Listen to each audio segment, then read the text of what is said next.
네, 오늘 본문도 마찬가지로 예수님이 자신을 이렇다라고 소개하시는 장면이 나오고 있습니다.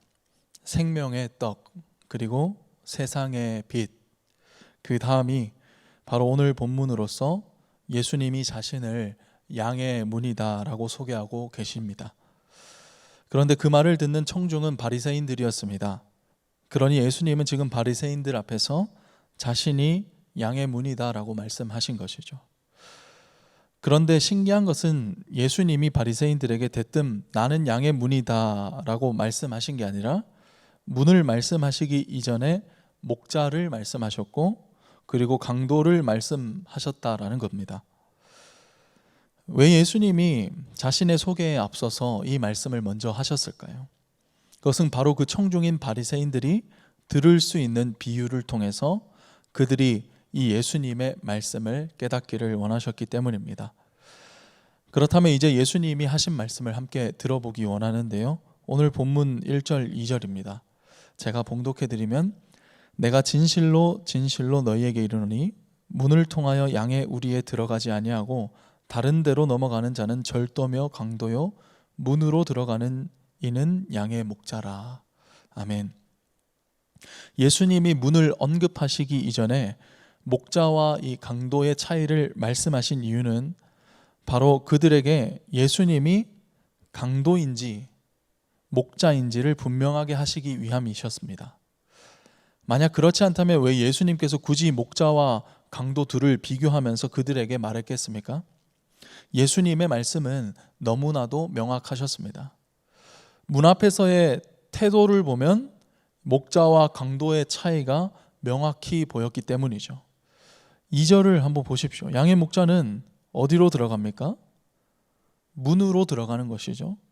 하지만 절도하며 도둑질하는 강도는 이 양의 문이 아니라 담장이나 울타리와 같은 그런 곳으로 몰래 넘어가는 것입니다.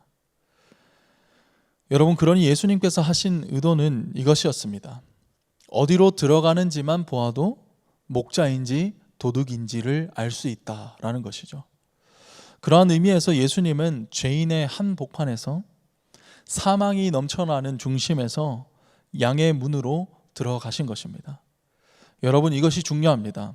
우리 예수님은 양의 문이 되시기 이전에 양의 문으로 들어가셨다라는 것, 이것이 우리에게 은혜가 아니겠습니까? 우리와 똑같은 상황과 처지를 아시는 분이 되셔서 그 문을 통과하신 것, 그러나 그분은 그 문을 통과하신 것뿐만 아니라 구원의 문이 되셔서 우리를 생명으로 풍성하게 하신 분이신 줄로 믿습니다.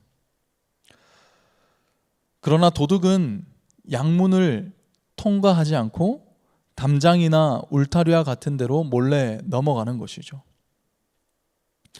여러분, 죄인의 본성은 어디에서 드러납니까?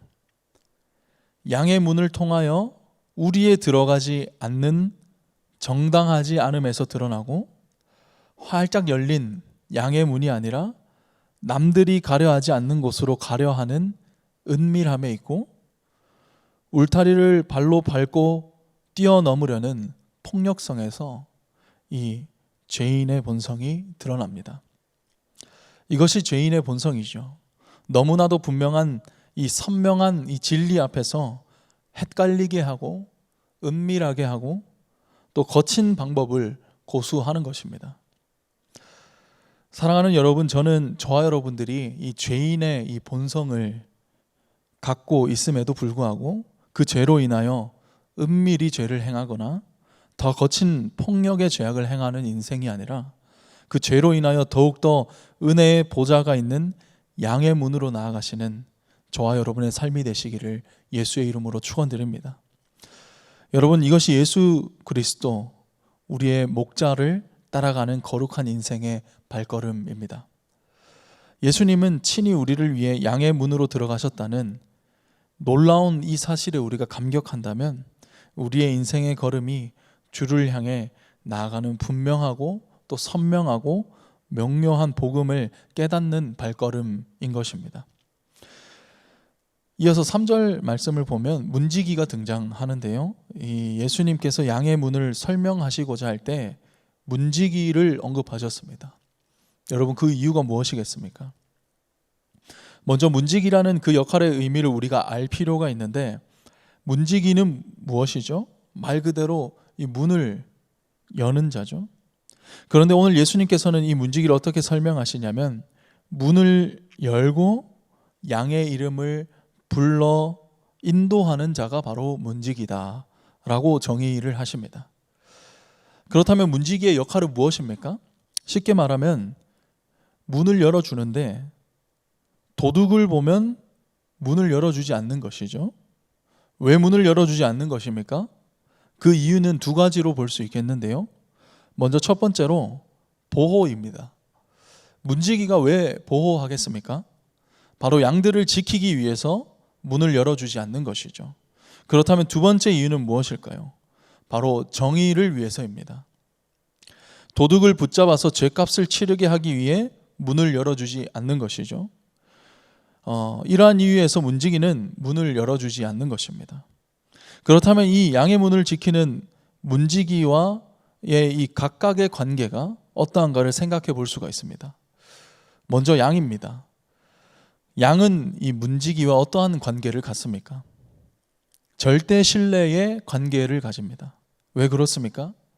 양의 시력이 좋지 못하기 때문이죠. 양은 실제로 시력이 좋지 않아서 목자의 음성을 듣고 따른다고 합니다. 그러니 양과 문지기와의 관계는 절대 신뢰가 있어야 합니다. 양도 목자를 신뢰할 때, 그리고 목자도 양을 이끌 수 있는 거죠. 그렇다면 목자는 양을 어떻게 생각할까요? 이 3절 끝부분을 한번 보십시오. 그가 자기 양의 이름을 각각 불러 인도하여 낸다라고 말하죠. 여기서 여러분 중요한 게 뭡니까? 그가 자기 양의 이름을 어떻게 불러 인도하여 낸다라고 합니까? 각각 양들의 이름을 하나하나 불러 인도하여 낸다라는 거죠. 여러분, 지극히 목자의 입장에서 바라볼 때, 목자의 입장에서는 양 무리가 없습니다. 목자는 양 무리가 아니라 하나하나 개인적인 관계를 갖는 것입니다. 이것이 중요합니다. 사랑하는 여러분, 예수 그리스도 앞에서 우리는 언제나 단독자이심을 믿으시기를 바랍니다. 여러분, 단독자가 무엇입니까? 개인이 예수 그리스도 앞에 독립적으로 서 있는 상태입니다. 다른 사람의 영향을 받지 않고 주님과 나 스스로만 관계하는 상태. 이것이 단독자입니다. 언제나 주님은 우리를 단독자로 대하시죠. 여러분, 이것을 믿으셔야 합니다. 우리 신약 성경에 보면 이 삭개오가 나오죠. 삭개오를 한번 생각해 보십시다. 예수님은 그 무리가 아니라 삭개오 한 개인을 부르시지 않습니까? 이처럼 우리 예수님은 우리의 처지를 아시고 우리를 지금 이 시간도 단독자로 바라보신다라는 사실을 믿으시기를 바랍니다. 이제 4절과 5절 말씀 한번 보면 어떤 장면이 나옵니까? 양들이 다 나온 후에야 목자가 앞서가는 것을 볼 수가 있죠. 목자는 양들을 기다리고 모두 다 문을 통과했을 때 비로소 목자가 앞서갑니다. 이것이 예수님의 리더십이었습니다. 그런데 재밌는 상황이 펼쳐지죠. 이 양들이 문을 통과하여 밖에 나오는 중에 이 두 가지의 반응이 나옵니다. 어떤 반응일까요? 바로 따라가는 양과 도망하는 양이 있었다라는 겁니다. 여러분, 이 두 양의 차이점이 지금 보이십니까? 왜 양들이 두 가지의 반응으로 갈렸을까요? 그것은 바로 목자의 음성을 이 구분하는 여부에 따라서 반응이 달라졌다라는 것입니다. 목자의 음성인지 깨닫고 구분하는 자들은 어떻게 했습니까? 목자를 따라갔고, 구분하지 못하는 양들은 목자를 따라가지 못했다는 거죠. 심지어 도망했다라고까지 기록합니다. 여러분, 저는 이 장면을 바라보면서 바로 교회된 성도인 우리가 어떠한 자들인지를 다시금 생각해 보게 됩니다.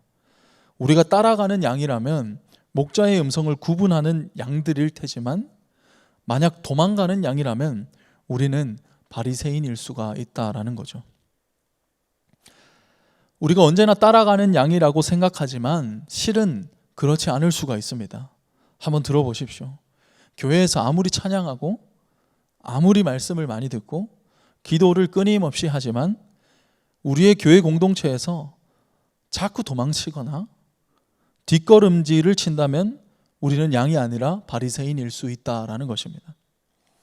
나는 그렇지 않은데 라고 생각하는 그 신앙의 모습 가운데 우리 신앙의 현주소를 한번 점검해 보시길 바랍니다.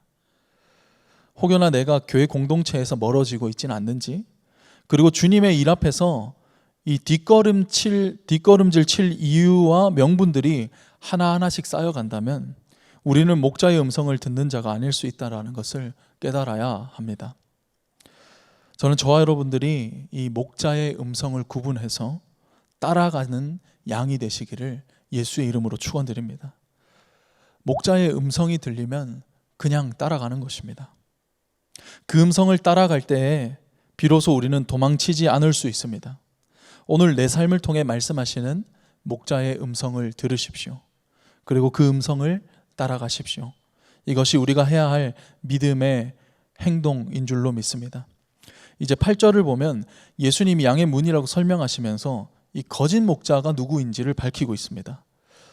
예수님은 거짓 목자들에 대해서 어떻게 말씀하십니까? 나보다 먼저 온 자는 다 절도요 강도라고 하시죠. 그렇다면 왜 예수님이 아닌 다른 모든 자들이 거짓 목자들이다라고 하신 걸까요? 왜냐하면 이 거짓 목자들은 양들을 위해 목자됨을 자청하는 것이 아니라 자기 자신을 위해서 목자됨을 자청하였기 때문입니다. 여러분, 그런데 이 거짓 목자를 구분하고 또 분별하기가 참 쉽지가 않습니다. 그 과정 중에는 이 거짓이 잘 드러나지가 않기 때문인데요. 그럼 이 거짓 목자를 어떻게 우리가 분별할 수 있을까요? 여러분, 그것은 바로 끝을 보면 알 수가 있습니다. 거짓 목자들의 끝을 한번 보시기 바랍니다. 이들의 관계의 끝을 보십시오. 이들의 관계가 양들을 위함인지 자기를 위함인지 드러날 것입니다. 그리고 여러분, 사역의 끝을 한번 보시기 바랍니다. 이 거짓 목자들의 사역의 끝이 양들을 위함인지 자기 자신을 위함인지 분명히 드러날 것입니다. 이것이 거짓 목자들을 분별하는 방법입니다. 이제 말씀을 정리하고자 합니다. 도둑과 목자가 가진 가장 큰 차이점, 그것은 무엇일까요? 바로 목자이신 예수 그리스도는 생명을 더 풍성히 주시지만 거짓 목자인 도둑은 도둑질하고 죽이고 멸망시키는 것이라는 사실입니다. 우리 다 함께 9절 말씀 한번 읽어볼까요? 내가 문이니 누구든지 나로 말미암아 들어가면 구원을 받고 또는 들어가며 나오며 꼴을 얻으리라. 아멘. 사랑하는 여러분, 오늘 저와 여러분들은 이 양의 문 앞에 서 있습니다. 어떻게 이 문을 넘을 것인가가 중요합니다. 우리는 양이기 때문에 양의 문을 넘어야 할 줄로 믿습니다. 주님은 오늘 우리에게 양의 문으로 들어가기를 원하십니다. 그분의 음성을 들으십시오. 그리고 구원의 문이 되신 그분을 통해 내 생명이 더 풍성해짐을 경험하십시오. 이것이 목자를 따라가는 양이 누릴 축복입니다. 오늘 주어진 이 하루 가운데 이 예수 그리스도, 우리의 목자 되신 이 예수의 음성을 듣고 양의 문을 통과함으로 더 풍성히 누리는 이 한날이 되시기를 예수의 이름으로 축원드립니다.